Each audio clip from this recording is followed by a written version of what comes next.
sur les vieilles estampilles des riziculteurs chinois qui allaient à la rivière avec des paniers remplis de canards. Et donc ils travaillaient le jour, ils laissaient les canards et ils les ramenaient quand même le soir.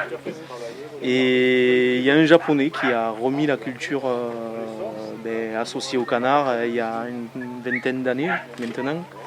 Takao Furuno, et c'est de cette personne-là que Bernard s'est inspiré pour le mettre en pratique ici en Camargue. En fait, le riz c'est une plante qui est riche en ligne et qui est très ligneuse. Et du coup, elle est vachement dure, donc elle n'est pas appétante. Les canards ne l'aiment pas trop. C'est pour ça qu'il la laisse tranquille. Ce qui fait que par défaut, ils vont aller chercher les autres herbes contre lesquelles nous on essaye de lutter.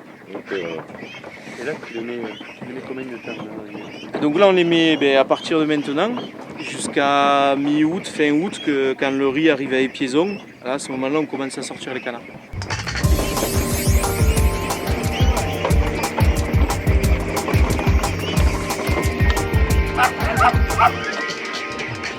Donc on a une phase à peu près de 2 mois où on les lâche, où ils commencent à travailler. Donc tu finis par en avoir partout, un petit peu les parcelles? Ouais. Après ils sont dispatchés un peu partout. C'est combien de canards en gros? Là, cette année, on en a pris 1200. 1200 canards. C'est à peu près il faut un taux de chargement entre 50 et 100 canards à l'hectare pour que ce soit bien efficace. Et là, on va en lâcher entre 150 et 200.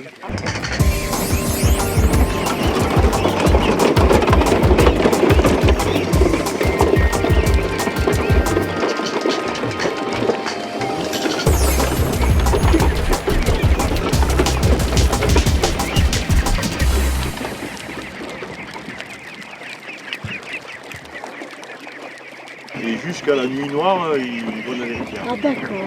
Après, ils se rassemblent. C'est pour ça qu'on les laisse en permanence dans les champs, parce que les heures de travail, entre guillemets, ne sont pas les heures du personnel, quoi. Oui, d'accord. Donc on est obligé de les laisser à demeure pour que vraiment ils soient au mieux de leur efficacité. Mais c'est un peu le point noir de notre système, c'est que la nuit, les prédateurs sont là. D'où les clôtures électriques. On a eu des attaques, et surtout que le renard, il tue pour tuer. Il ne tue pas pour manger, forcément. Il mange, Oui, mais il en tue 7, 8. Il a mangé un ou deux, et puis voilà. Voilà. Et donc là, on a mis plusieurs postes radio, et là, ça a l'air de fonctionner. Ça fait 2 nuits où on n'a pas de perte. Alors vous mettez quoi, des postes radio? Alors, mais non, France Culture, ça les fait un peu plus réfléchir. Bon, par chance, j'ai trouvé un jeune homme comme Mathieu, qui était vierge, entre guillemets, parce qu'avant il était marchand de machines à laver.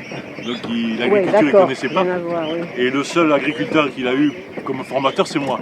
Donc lui, il a de la chance, parce qu'il est bien tombé chez un agriculteur qui lui a transmis l'agroécologie. Oui. Parce que tous les jeunes gens qui sortent des écoles, malheureusement, je ne veux pas être vulgaire, mais ils sont franchement bêtes. Parce que les écoles les rendent imbéciles, complètement asservis à l'agrochimie. Ils sont bien formatés, ça c'est sûr. L'agroécologie, c'est tellement nouveau, tellement novateur, qu'il n'y a que des vieux de la vieille comme moi qui ont l'expérience de l'ancienne agriculture pour pouvoir renouveler cette agriculture. Et Mathieu a eu la chance d'être formé par un type comme moi, parce que lui n'a jamais connu que l'agroécologie. C'est parce que nous avons réussi que les autres se disent pourquoi pas. Il faut mieux faire envie que pitié, comme disait ma grand-mère. Et le fait d'avoir réussi le challenge technique donne des idées aux autres agriculteurs. Mais avec le modèle tel que nous on a imaginé, on peut créer de l'emploi, on peut créer de la ressource et des gens qui vivent de leur métier, en plus proprement, dans un biotope local et en entretenant déjà la part de planète qui nous a été confiée, la Camargue. À force de vivre sans chimie, à force d'avoir vécu dans un biotope sans le perturber, tout le vivant a sa place, que ce soit les végétaux désirables comme le riz ou le blé, comme les végétaux indésirables, les mauvaises herbes, puisque les mauvaises herbes servent de nourriture aux canards, donc elles sont quelque part utiles. Donc le plus important pour nous, c'est d'être en fait ce que l'homme aurait dû être dès l'origine, l'organisateur du vivant, et non pas le prédateur du vivant. Or aujourd'hui on se place comme un prédateur, méga prédateur. C'est pas notre mission. Notre mission, c'est d'organiser le vivant, pas de le violenter. On vit de manière moderne, mais on n'est pas obligé de détruire la nature pour vivre sur elle, à ses dépens. Et notre modèle technico-économique permet au contraire de montrer qu'une nouvelle manière de travailler est possible.